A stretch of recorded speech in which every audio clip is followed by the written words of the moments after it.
कि जैसे कि हमारे पास एक रेजिस्टेंस इस लेवल पे देखने को मिल सकता है, बहुत स्ट्रॉन्ग रेजिस्टेंस है ये। और सेकंड रेजिस्टेंस हमको यहाँ पे इस लेवल पे देखने को मिल सकता है। अगर मार्केट इस वाले रेजिस्टेंस को निकाल करके क्लोजिंग देता है तो फिर हम अपसाइड के लिए यहाँ पे सोचेंगे।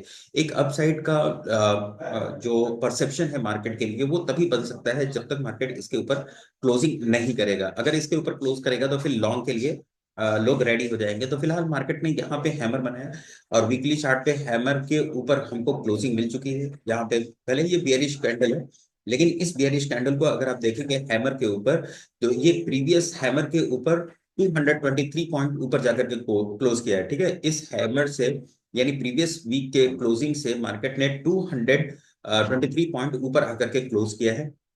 तो फिलहाल यहाँ पे एक जो है अपसाइड का वो सिनेरियो बन रहा है, लेकिन हम तब तक इसके लिए रेडी नहीं हो सकते जब तक इस रेजिस्टेंस को ये अपसाइड में ब्रेक करके यहाँ तक नहीं पहुंच जाता। फिर मार्केट पुल बैक करेगा तो हम वहां पे अपसाइड के लिए सोचेंगे पोजिशनल। अदरवाइज यहाँ पे छोटे छोटे ट्रेड्स हम ले सकते हैं। इंट्राडे में भी हम ले सकते हैं। इंट्राडे में हमारे लिए एक इंपॉर्टेंट रेजिस्टेंस और सपोर्ट हमको मिलना चाहिए। तो यहाँ पे मैं आपको ये पूरा एग्जिट करते रहा हूँ। फिलहाल मैं आपको हैमर बताने की कोशिश कर रहा था कि देखिए ये हैमर है और हैमर के बीच में मार्केट ने गैप अप ओपन किया। फिर हैमर के बीच का जो गैप अप ओपन हुआ था, उस गैप अप को किस तरीके से फिल किया, फिर मार्केट अपसाइड में निकल रहा है। सारे डिस्कशन हम लोग करते रहेंगे। तो इसको मैं पहले रिमूव कर देता हूँ। रिमूव करने के बाद मैं अगर हैमर को मार्क करता हूँ, देखिए हैमर का मैंने हाई मार्क कर लिया। ठीक है, हैमर की क्लोजिंग मैंने मार्क कर ली। यहाँ पे हैमर की क्लोजिंग मैंने मार्क कर ली। और ठीक उसके बाद फिर मैंने क्या किया, हैमर का हाई हैमर का लो मार्क कर लिया। ठीक है, यहाँ पे अब देखिए हम डेली चार्ट पे जाते हैं। डेली चार्ट पे देखेंगे कि मार्केट क्या कर रहा था। डेली चार्ट पे मार्केट ने क्या किया, यहाँ पे एक जबरदस्त बुलिश कैंडल बनाया। फिर मार्केट ने, ये महाराष्ट्र इलेक्शन के बाद वाली कैंडल है, मार्केट वहां पे एक मेजोरिटी के साथ बीजेपी की गवर्नमेंट बनी, तो यहाँ पे मार्केट ने जबरदस्त गैप अप के साथ ओपनिंग की। लेकिन कुछ मोमेंटम खास रहा नहीं, क्योंकि ऑलरेडी देखिए जो, अगर मार्केट रेंज में ओपन होता तो ये मोमेंटम हमको देखने को मिल सकता था। लेकिन अगर market already gap up open हुआ है तो फिर मार्केट को एक रेंज में ही रहना था, ये तो फिक्स था। उसके बाद मार्केट ने क्या किया, मार्केट ने क्या क्या, मार्केट ने यहाँ पे एक 3 दिन की रेंज बनाई। यहाँ पे एक 3 दिन की रेंज बनाई। मैंने हमको मल्टीपल वीडियोस में बताया था कि अब देखिए अप साइड में या डाउन साइड में तभी हमें मोमेंटम देखने को मिलेगा जब ये इन तीनों कैंडल के हाई के ऊपर क्लोज करना शुरू करेगा या इन तीनों कैंडल के लो के नीचे क्लोज करना। तो चूंकि हम यहाँ पे गैप अप ओपन हुए थे, गैप अप के बाद मार्केट को ये गैप फिल तो करना ही था। तो मार्केट ने देखो कितना जबरदस्त तरीके से गैप को फिल किया। मार्केट इन तीनों दिनों की रेंज को ब्रेक करता है, डाउन साइड में आता है और अपनी क्लोजिंग के आसपास जो वो बुल रन था उसकी क्लोजिंग के आसपास यानी 22 नवंबर की जो क्लोजिंग थी उस क्लोजिंग के आसपास आकर के क्लोज कर देता है। नेक्स्ट डे मार्केट यहाँ पे रेंज में ओपन होता है। रेंज में ओपन होने के बाद यहाँ पे एक कैंडलिस्टिक पैटर्न फॉर्म हुआ है जिसे हम कहते हैं बुलिश हैरमी। यहाँ पे जो कैंडलिस्टिक पैटर्न है डेली चार्ट पे, इसको हम कहते हैं बुलिश हैरमी।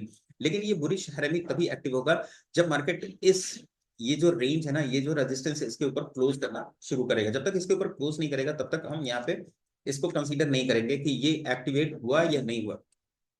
तो हमने देखा कि मार्केट कभी भी गैप अप किस तरीके से बनाता है, फिर गैप को किस तरीके से फिल करता है और हमें उस पूरे सिनेरियो को किस तरीके से ट्रेड करना चाहिए, this is very important to discuss. तो हमने वीकली चार्ट में देखा, साथ ही साथ हमने डेली चार्ट में देखा कि मार्केट ने किस तरीके से गैप को फिल किया और फिर मार्केट रिकवर करके उसी जगह पे ऑलमोस्ट पहुंच चुका है, उसी रेंज में। अब मार्केट यहाँ पे क्या करेगा ना, 1 2 3 रेंज में रहेगा। रेंज में रहने के बाद अगर अपसाइड में निकलेगा तब भी मोमेंटम देखने को मिलेगा, अगर नीचे की साइड में आता है तब भी मोमेंटम देखने को मिल सकता है। लेकिन जब तक मार्केट इस जोन में नहीं आएगा यानी 23,600 के जोन में नहीं आएगा तब तक वीक नहीं होगा। यहाँ से कभी भी रिवर्स हो सकता है मार्केट। तो यहाँ पे आपने देखा कि किस तरीके से मार्केट हमको ट्रेड देता है। अब यहाँ पे हम चलते हैं 5 मिनट और 15 मिनट पे, देखेंगे कि हमारा कौन कौन सा ट्रेडिंग स्पॉट बन सकता है या हमारा कौन कौन सा ट्रेडिंग स्पॉट रहा है। तो देखिए यहाँ पे 28 को मार्केट क्या करता है, शूटिंग स्टार बनाता है, जबरदस्त फॉल करता है। लास्ट टाइम पे यहाँ पे हैमर कैंडल बनती है और हैमर के बाद मार्केट यहाँ पे क्लोज कर देता है। कल के डेट में मार्केट खुलता है रेंज में और फर्स्ट हैमर का, यहाँ पे जो हैमर का रिजल्ट प्रीवियस डे में दिखना चाहिए था वो नेक्स्ट डे में दिखता है। और फिर मार्केट यहाँ पे आता है। फिर यहाँ पे जो प्राइस एक्शन फॉर्म होता है वो प्राइस एक्शन पूरी तरह से अपसाइड के लिए होता है। यहाँ पे मार्केट ने जो प्राइस एक्शन फॉर्म किया है ये पूरी तरह से अपसाइड के लिए रहा है पूरे दिन में। ठीक है, पूरे दिन में क्या रहा है, अपसाइड के लिए रहा। तो यहाँ पे हमारा जो डाउन साइड का ट्रेड हमने एक्सपेक्ट किया था कि यहाँ से इस लेवल से मार्केट नीचे आएगा, तो कोई जरूरी नहीं है।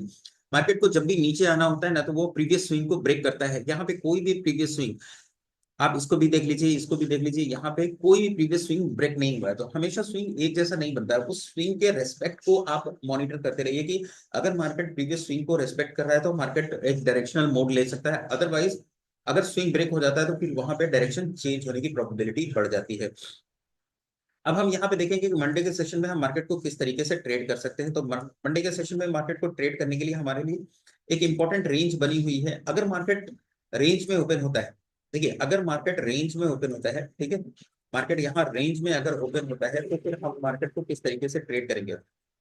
मैं यहाँ पे एक चैनल बनाता हूँ, इस चैनल को मैं आपको थोड़ा सा डिफाइन करने की कोशिश करूंगा। देखिए मार्केट अगर इस जोन में ओपन होता है, जोन में ओपन होने के बाद अगर किसी भी एक साइड में ये ब्रेक करता है तो हमें अच्छा मोमेंटम देखने को मिल सकता है।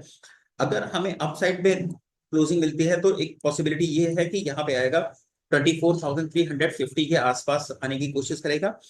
और अगर डाउन साइड में ब्रेक करता है तो वापस से फिर मार्केट आने आने की कोशिश करेगा, 23,920 के आसपास आने की कोशिश करेगा। लेकिन अब ये दोनों पॉसिबिलिटी तभी हो सकती है जब मार्केट इस रेंज में, ये जो चैनल बना है इस चैनल से निकल करके किसी एक डायरेक्शन में क्लोज करे, किसी एक साइड में क्लोज करे। जब क्लोज करेगा उसके बाद हम उसका कैंडलिस्टिक पैटर्न और चार्ट पैटर्न देखेंगे, और कैंडलिस्टिक पैटर्न चार्ट पैटर्न के हिसाब से ही हम अपने ट्रेड को इनिशिएट करेंगे। तो यहाँ पे हमने देखा कि चैनल में अगर मार्केट ओपन होता है तो किस तरीके से ट्रेड करना है। अब मान लीजिए अगर हमें मार्केट गैप अप या गैप डाउन लगा देता है, अगर इसी लेवल पे गैप अप लगा देता है तो हमें यहाँ पे थोड़ा अलर्ट होना चाहिए कि मार्केट किस डायरेक्शन का प्राइस एक्शन फॉर्म कर रहा है। अप साइड का फॉर्म कर रहा है तो फिर हमें थोड़ा अलर्ट होकर ट्रेड करना चाहिए। अगर यहाँ पे डाउन साइड का फॉर्म कर रहा है तो इसी टारगेट के लिए, यानी जो आज क्लोजिंग है, इसी टारगेट के लिए हमें प्लान कर लेना चाहिए।